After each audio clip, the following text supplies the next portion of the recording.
Bonjour. Alors, avez-vous déjà essayé cet exercice qu'est l'écriture? L'écriture comme un moyen qui viendrait nous permettre de nous alléger de certaines choses que nous pouvons porter et qui sont parfois lourdes, difficiles, contraignantes. Donc de pouvoir utiliser ce vecteur de l'écriture pour alléger tous ces poids. Alors cet exercice, il consiste à se laisser traverser par ce qui est là et à déposer chaque chose sans aucun jugement, sans aucun regard critique ou quel qu'il soit, juste laisser faire et poser tout ce qui est là. De laisser ce flot de mots s'écrire. À ce moment-là, l'écriture devient un exutoire, comme pourrait l'être une séance de sport, une balade en nature, ou autre chose.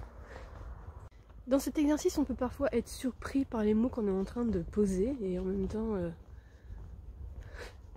s'agit pas non plus d'y mettre de la réflexion, justement, bien au contraire, mais vraiment laisser faire, que ce soit par rapport à des tristesses, par rapport à des colères, par rapport à des ressentiments, de pouvoir peut-être poser aussi par rapport à des relations, de pouvoir poser sur le papier des choses que l'on souhaiterait dire à quelqu'un sans pouvoir le faire, tout en sachant que ce serait pas judicieux de lui envoyer les mots qui sont là parce que c'est notre colère qui s'exprime, et en même temps de laisser justement une place aussi à cette colère si elle est là, plutôt que de la laisser se cristalliser à l'intérieur de nous.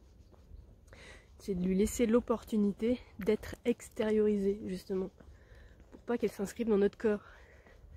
Donc en écrivant ces mots, c'est retrouver davantage de liberté et de sérénité. Ça apaise. C'est comme taper dans un coussin ou dans un... faire de la boxe quoi. Parce qu'on peut être amené à croire que cette colère on l'a envers quelqu'un, mais bien souvent c'est de la colère aussi qu'on a envers soi-même. De ne pas avoir réussi à exprimer ses propres limites, ou de ne pas avoir trouvé les mots dans un certain contexte, dans une certaine situation. Alors on s'en veut à soi.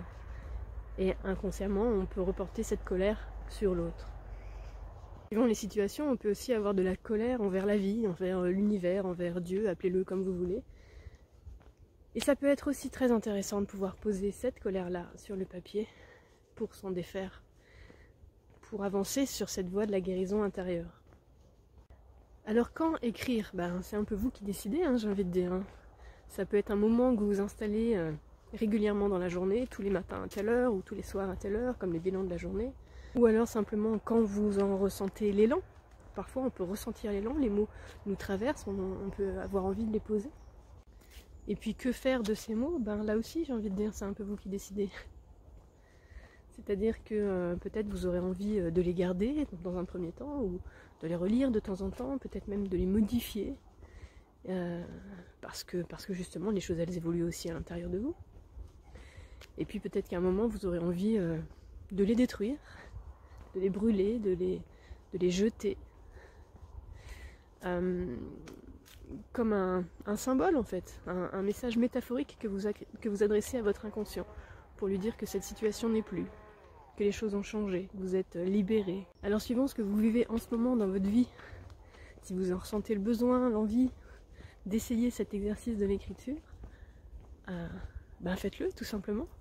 Je pense en effet cette fin d'année est peut-être aussi tout à fait propice à ce genre d'exercice, afin de profiter de cet hiver qui approche sur les derniers jours de l'automne, pour laisser se déposer toutes ces choses dont nous ne voulons plus dans nos vies, pour couper les branches mortes et pour s'alléger avant l'hiver, pour prendre ce temps de l'introspection pendant l'hiver et pour pouvoir renaître encore beaucoup plus vif quand les beaux jours reviendront et quand le printemps sera là.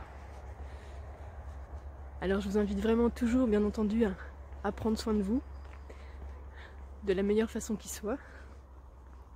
Je vous souhaite tout plein de bonheur et je vous dis à tout bientôt. Salut!